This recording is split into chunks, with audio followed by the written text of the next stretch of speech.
안녕하세요.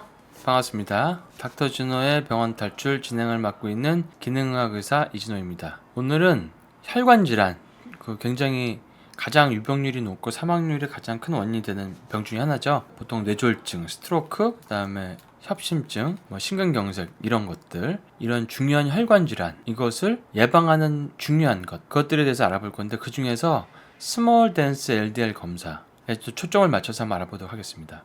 콜레스테롤이 되게 중요하다고 이제 얘기가 많이 있었는데, 사실은 콜레스테롤에서 LDL이 그냥 높다고 해서 심혈관 질환이 다 증가하는 게 아니에요. 그걸 콜레스테롤 약을 써가지고 낮춘다고 해서 다 혈관 질환 예방되는 게 아닙니다. 제가 예전에 이제 기능학을 하기 전에 내과 환자를 봤을 때 혈압 조절하고 당도 조절하고 흡연 조절하고 콜레스테롤 조절하고, 근데 병원에 전화가 와요. 어젯밤에 돌아가셨다고. 원인이 이제 밤새 심근경색이 왔다고. 그럴 때 얼마나 허탈한 마음이 들든지, 그러면 과연 나는 학교 다닐 때 배운 대로 다 했는데 왜 이분은 돌아가셨을까? 왜 진행을 했을까? 분명히 일반적인 검사에서 우리가 알고 있는 혈관 질환을 다 예방했는데도 진행이 된 거죠. 근데 이제 콜레스테롤은 무조건 낮춘다고 심혈관 질환 사망률이 낮아지는 건 아니에요. 한 180에서 한 200, 한 40? 그 정도? 그 정도가 제일 낮추고요. 총 콜레스테롤이 콜레스테롤 약 먹으면 130까지 떨어지고, 총 콜레스테롤 이런 경우는 오히려 심혈관 사망률이 더 늘어납니다. 심장병으로 사망하는, 혈관이 막혀서 사망하는 분들 중에 반이 콜레스테롤 정상이세요. 그래서 중요한 거는 콜레스테롤의 숫자보다는 콜레스테롤, LDL 콜레스테롤의 타입이 중요합니다. 그게 스몰 댄스 LDL 검사인데, 그걸 통해서 A타입인지 B타입인지, A타입은 좋은 거고 B타입은 안 좋은 거거든요. 그거를 이제 구분하는 검사를 해서 A타입이면 콜레스테롤이 높아도 약을 안 써도 상관이 없어요. 몸에 위험한 LDL이 아니라는 겁니다. B타입이면 수치가 정상이어도 노력을 하셔야 돼요. A타입으로 바꾸기 위해서. 오늘 이 굉장히 중요한 사실들을 얘기해 드리도록 하겠습니다. 그래서 이 검사를 받으시려고 오시는 분들이 꽤 되세요. 요즘엔 이걸 알기 때문에 본인이 알고 오시는 분들이 꽤 많습니다. 검사를 원하셔서.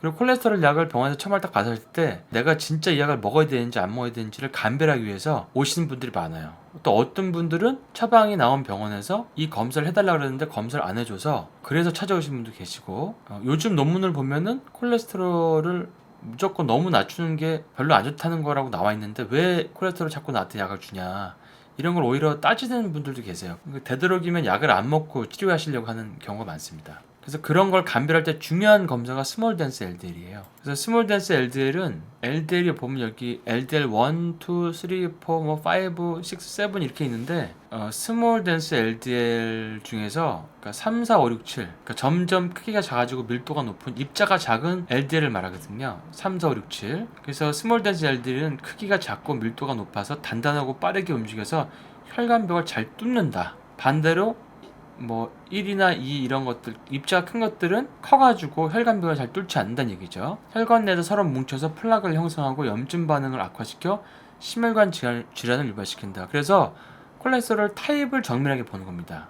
단지 수치보다 이게 더 한층 더 업그레이드된 검사 방법입니다. HDL은 좋고 LDL은 나쁘고 라고 얘기하는데, 이것도 되게 옛날 얘기고요.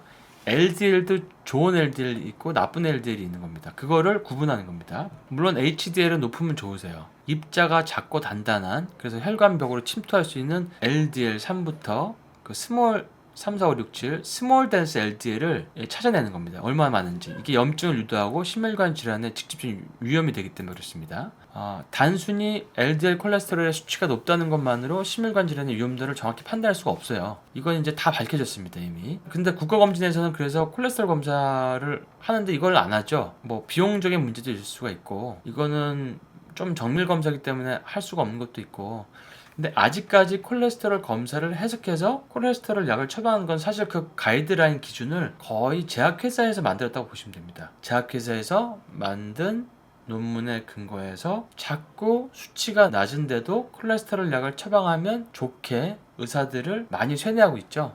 그래서 많이 그렇게 강의를 하고 있고, 근데 이제 너무 낮게 LDL을 떨어뜨려서 문제가 되는 경우가 상당히 많습니다. 그리고 안 드셔도 되는데 드시는 분이 많고, 그래서 무기력증이나 다리가 쥐가 나거나 뭐 이런 게 오시는 분들도 있고, 콜레스테롤 약이 미토콘드리아의 기능을 떨어뜨리는데, 사실 미토콘드리아의 기능을 떨어뜨리면 사실 혈압, 당뇨, 암, 자가면역, 뭐 뇌의 퇴행성 질환, 치매 이런 것들이 다 잘 생기거든요. 미토콘드리아에서 제일 중요한 것 중에 하나인 코엔자임 Q10을 이 스타틴, 콜레스테롤 약이 굉장히 많이 떨어뜨리기 때문에 그렇습니다. 그래서 정밀한 콜레스테롤 검사로 진짜 약을 먹는 게 좋은지를 판단해 보고 치료 방향을 결정하는 게 좋습니다. 일반 콜레스테롤 검사는 뭐 이렇게 나오죠. 뭐 총 콜레스테롤 수치가 한 237 나왔어요. 여기는 빨갛게 나오지만 사실은 200에서 한 250 정도는 문제가 없는 겁니다. 더 중요한 건 HDL과 중성지방 비율이 1대 2.5대 1이 안 넘는 거예요. 근데 이분은 1대 2 정도 되니까 이 정도면 괜찮은 거거든요. 그래서 여기서 스몰 덴셀만 정상이면 진짜 아무 문제가 없는 거예요. 근데 이런 상태에서도 처방을 받아가지고 드시고 오시는 분이 많으세요. 어떻게 해야 되냐, 먹어야 되냐. 여기 LDL 검사를 따로 안 한 거는 LDL은 계산으로 나옵니다. 총 콜레스테롤 나누기 중성지방 수치 나누기 5, 그다음에 여기 하나 빠졌네요. 빼기 HDL까지 해야 됩니다. 그러니까 총 콜레스테롤 빼기 50.4 빼기 111 나누기 5를 하시면 됩니다. 그래서 밑에 거를 보면 여기는 총 콜레스테롤 190, HDL이 30.6, 중성지방이 432인데 중성지방이 높죠. HDL보다 많이 높죠. 10배가 높죠. 이런 경우는 보통 이렇게 HDL TG 비율이 1대 2.5를 넘으면 보통 검사 안 해봐도 거의 대부분 해보면 거의 다 B타입입니다. 안 좋은 타입이죠. 또 이 케이스는 스타틴으로 콜레스테롤을 낮췄는데 너무 낮춘 거예요. 137인데 137이면 그 면역력, 그러니까 사망률이 한 4, 5배 증가합니다. 심혈관 질환 사망률도 증가합니다. 그러니까 심혈관 질환 사망률이 제일 적은 거는 한 180에서 한 200, 한 3, 40 그 정도라고 보시면 됩니다. 총 콜레스테롤 기준으로 봤을 때. 물론 LDL이 좋은 거 굉장히 중요하죠. 이분도 콜레스테롤은 약으로 엄청 낮췄는데 중성지방은 277이고 HDL은 37.8이에요. 그러니까 이게 거의 뭐 한 8배, 9배 되죠. 비율이 안 좋아요. 이런 경우는 거의 다 스몰 덴스 LDL이 B타입입니다. 안 좋은 타입입니다. 그러니까 이게 스타틴을 먹었지만 효과를 못 보는 경우예요. 이렇게 낮으면 눈 건조, 뭐 기억력 감퇴, 뭐 피로감, 호르몬 저하, 남성 호르몬 저하, 부신 호르몬 저하, 그다음에 담즙 분비 저하, 기름기 먹으면 설사하고 통증도 잘 오고 코엔자임 Q10 결핍으로 근육통도 오고 이런 것들을 가지고 사세요. 그래서 이제 요즘엔 알고 코엔자임 Q10 같이 드시는 분도 있는데 콜레스테롤이 너무 작은 거예요. 콜레스테롤은 우리 몸에 많은 호르몬의 재료가 되고 또 면역에도 중요한데 염증 반응을 제어하는 데도 중요하거든요. 그러니까 이런 거는 콜레스테롤 약을 썼지만 스타틴을 썼지만 정말 중요한 거는 교정이 안 된 거죠. 이 HDL과 TG 비율, 중성지방 비율이 제일 중요한데 이 교정이 안 된 거죠. 또 이제 밑에는 스타틴 약을 먹으라고 권유를 받았어요. 그러니까 224다. LDL도 이제 검사하면은 얼추 봐도 LDL이 한 130 정도 나올 것 같은데요. 224에서 85.3 빼고 53 나누기 5 하고 해서 빼면 한 130 정도 나올 것 같은데 이분은 이제 스타틴 약을 먹으라. 그러니까 이런 경우는 뭔가 당뇨가 있거나 동맥경화 있거나 그러면 이제 LDL을 100 이하로 낮춰라고 이제 권고가 되어 있기 때문에 그런 권유를 받았지만 실제로 LDL 스몰 덴스 LDL을 하니까 A탑으로 나와서 먹을 필요가 없으신 분이었어요. 이런 분들이 특징이 HDL을 놓고 중성지방 낮고 이게 보통 저탄고지 했을 때 나오는 수치거든요. 이런 분들은 오히려 이제 검사하시고 나서 약을 안 드시게 된 경우죠. 어떤 분들은 총 콜레스테롤이 300이 됐는데도 스몰 덴스 LDL이 그러니까 A타입에 대해서 약을 안 드시는 분들이 있습니다. 그러니까 그렇게 요즘엔 바뀌었습니다. 그래서 스몰 덴스 LDL 검사를 많이 하세요. 콜레스테롤 약을 진짜 먹어야 되나 지금 내가 혈관 염증 관리 잘 하고 있나 보시려고 오는 분들이 계십니다. 그래서 여러분들도 콜레스테롤 약을 드시거나 아니면 먹어야 되나 말아야 되나 정확한 나의 혈관 질환 상태를 알고 싶으시면 스몰 덴스 LDL 검사를 해보시면 도움이 되십니다. 이 검사 결과지를 일단 제가 보여드렸는데요. 여기 보면은 빨간색이 이제 이 타입 3, 4, 5 이렇게 해가지고 3 이상 클래스거든요. 붉은색 면적이 넓을수록 안 좋은 겁니다. 이게 이제 혈관벽을 침투하는 안 좋은 스몰 덴스 LDL인데 이게 B타입이 나왔어요. 이게 붉은색이 많아서 이렇게 나오면 이제 이걸 바꾸는 노력을 해야죠. 바꾸는 노력이 콜레스테롤 약을 먹는 게 아니에요. 뒤에 설명하겠습니다. 이번에는 인터미디엇이 나왔는데 인터미디엇은 입자 면적이 한 중간이다. 약간 줄었지 아까보다 면적이. 아까는 좀 넓었는데 근데 보통 10명 검사하면 타입 B가 거의 한 7명 되고요. 인터미디엇이 한 1명 정도, A타입이 한 2명 정도밖에 안 됩니다. 그러니까 A타입인 분이 적으세요. 그만큼 노력을 하셔야 된다는 얘기죠. 그다음에 검사 결과 문제가 없는 사람이 A타입인데 이런 분들은 빨간 게 거의 안 보이죠. 이런 분들은 콜레스테롤이 뭐 LDL이 뭐 150이든 뭐 180이든 200이든 안 드셔도 되는 거예요. 콜레스테롤 약을. 이런 분들은 좋은 겁니다. 심혈관 질환이 진행이 잘 안 되는 거예요. 콜레스테롤 때문에. 그래서 이렇게 이제 확인하시면 되고, 그 외에 스몰 덴셀 수치가 이제 LDL을 했는데 B타입이다. 근데 이걸 어떻게 하면 A타입 바꾸냐? 이런 경우에는 일단은 인슐린 저항성을 개선시키는 거예요. 그러니까 당뇨를 떨어뜨리고, 그러니까 저탄수 고지를 하는 거죠. 저탄고지. 야채도 많이 먹고 파이토케미칼도 많이 먹고, 근데 탄수화물 줄이는 게 핵심입니다. 건강한 지방을 먹는 거예요.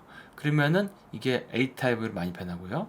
또 운동에도 많이 변하고, 그 영양소들은 비타민 B군, 그 중에서도 B3, 여기 적혀 있지는 않았지만 B3는 HDL은 증가시키고 LDL은 감소시키거든요. 근데 B3는 또 고용량을 먹으면 핫플러시, 그러니까 얼굴이 막 뜨거워지고 온몸에 가렵고 이런 게 있어서 엄청 고용량으로는 잘 못 쓰세요. 근데 B3가 있는데 요즘에는 또 항노화에도 되게 효과가 있다 그래가지고 많이 이제 다시 유행을 하고 있죠. B6, 뭐 엽산, B12 이런 것도 B군은 다 중요합니다. 그러니까 B군 영양소를 잘 드셔야 돼요. 그 외에도 K2, 혈관에 있는 석회화를 빼가지고 다시 뼈로 집어넣는 K2, 마그네슘, 필수 지방산, 뭐 플렉시드 오일, 햄프시드 오일, 뭐 치아시드 오일 이런 오일들, 그런 오메가 3 종류의 오일들, 이게 혈관 청소 및 나이아신의 플러싱 효과도 줄이고 염증을 개선시킨다. 그래서 종합 비타민, B군, 필수 지방산, 생선 오일도 괜찮고 아니면 식물성 오일도 괜찮습니다. 식물성 오메가 3도 효과가 있습니다.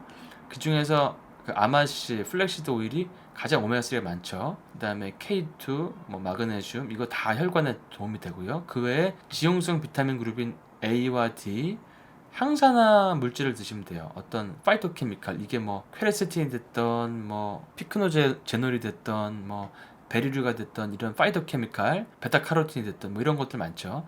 아니면 비타민 C를 드셔도 되고, 비타민 E도 혈관에 도움이 됩니다. 그러니까 지용성 비타민들이 도움이 많이 돼요. 비타민 A, D, E, K 이런 게 다 도움이 되고요. B군 도움이 되고, 마그네슘 도움이 되고, 식물성이든 동물성이든 오메가3 도움이 되고, 항산화 물질 도움이 되고, 이런 것들 영양소들이 다 A타입으로 바뀌게 하는 영양소들입니다. 자, 여기서 조금 더 보면요. 혈관 질환으로 사망한 분들의 어떤 데이터를 본 건데, 여기 보면은 전체 우리가 혈관 질환의 위험 요인을 흡연, 혈압, 콜레스테롤, 당뇨로 봤는데 네 가지 중에 아무것도 없는데 사망한 분들이 20%, 네 가지 중에 하나만 있는데 사망한 분들이 43%. 그러면 전체 3분의 2가 우리가 아는 요인들 네 가지 중에서 없거나 한 가지만 있는데 사망한 분들이에요. 그러니까 거의 3분의 2는 우리가 뭔가 빠뜨리고 있는 게 있다는 거죠. 그게 바로 호모시스테인, 이게 아까 얘기했던 비타민 B군, B6, 9, 12 이게 조절하는 거고, 그게 부족하면 이 독성 아미노산 호모시스테인이 올라가는 거죠. 호모시스테인은 위험해서 이게 수치가 한 50까지 막 올라가면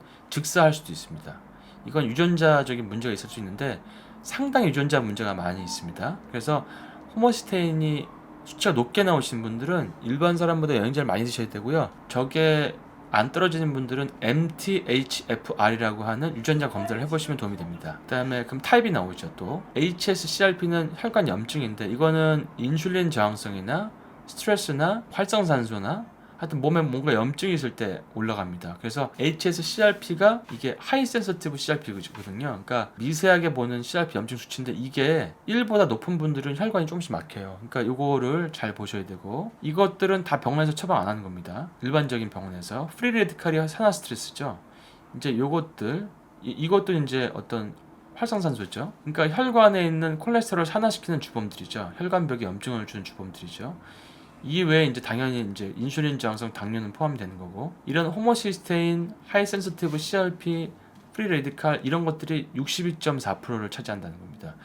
그러면 이렇게 대부분에 해당되는 거를 현재 우리가 보지 않고 일반적인 검진을 하고 혈압 조절하고 당만 맞춘다는 거죠. 그러니까 이런 거를 호모시스테인, HSCRP, 프리 레디칼 교정하는 그런 이제 영양소들을 보충해 주시고, 그다음에 스몰 덴스 LDL이 A타입으로 변화가 되는지 확인을 하시면 그게 가장 건강한 혈관질환 예방법이 되겠습니다. 저의 혈관질환의 예방도 이렇게 하고 있고, 이게 가장 최신 트렌드입니다. 최신 트렌드. 지금의 콜레스테롤 검사들은 사실 좀 기준들이 좀 옛날 기준이죠. 2015년에 이미 전 세계적으로 콜레스테롤 하루에 섭취 제한량이 없어졌거든요. 근데 지금은 똑같은 기준을 가지고 지금 저희가 검진을 하고 결과가 나오고 있어서 다들 콜레스테롤 낮춰야 된다고 생각하고 그 높으면 불안해 하시는데 절대 그렇지 않습니다. 콜레스테롤이 혈관을 막히게 하는 게 아니라 염증이 혈관을 막히게 하는 거기 때문에 그 염증을 줄이게 하는 영양소와 식이습관, 운동, 스트레스 이런 걸 관리하시면 그것이 진정한 혈관 질환을 예방하는 겁니다. 콜레스테롤 약을 드시고도 갑자기 급사하신 분을 제가 많이 봤기 때문에 정말 걱정되는